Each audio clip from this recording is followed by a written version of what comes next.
மாடம் என்ன? படுத்துக்கிற பாய் ஞாபகத்துக்கு வருது. பத்தமட பாய் விசேஷம் இல்லையா? நீ இந்த வாழைப்பழத்தை கொடு. கோவிச்சுக்காதீங்க. நீ இந்த வாழைப்பழத்தை கொடு. கோவிச்சுக்காதீங்க.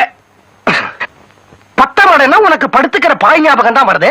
பத்தமட பட்டாபிராமன் ஞாபகம் வரல இல்லையா? பத்தமட பட்டாபிராமனா? யார் அவரு? காந்திஜி, நேருஜி, நேதாஜி, ராஜாஜி இவங்க எல்லாம் திருநெல்வேலி ஜில்லாவுக்கு வந்தா அந்த சுதந்திர போராட்ட தியாகி பத்தமட பட்டாபிராமன் வீட்டுல ஒரு நாளைக்கு தங்கி ஊத்தப்பம் வாங்கி சாப்பிடாம போகவே மாட்டாங்க. அவரை ஒரே நிமிஷத்துல யாருன்னு நீ கேட்டுட்ட.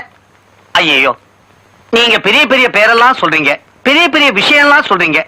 அதெல்லாம் எனக்கு தெரியாது. எங்க அப்பாவுக்கு தெரிஞ்சிருக்கும். 1947 இந்தியாவுக்கு சுதந்திரம் வந்தப்போ நான் வாயில கட்ட விரல போட்டுக்கிட்டு சூப்பிக்கிட்டு இருந்தேன். இந்த மாதிரி விஷயங்கள்லாம் நீ ஒழுங்கா தெரிஞ்சுக்காததுனாலதான் உங்க அப்பா உன்ன புளியங்கொட்டைங்கிறாரு. காரணா காசுக்கு லாயக்கு இல்லாத வெத்து வேட்டுங்கிறாரு. சொத்த உன் பேருக்கு எழுதி வைக்காம கோவில் குளத்துக்கு எழுதி வச்சுட்டாரு. திருநெல்வேலியிலேயே தங்கிட்ட.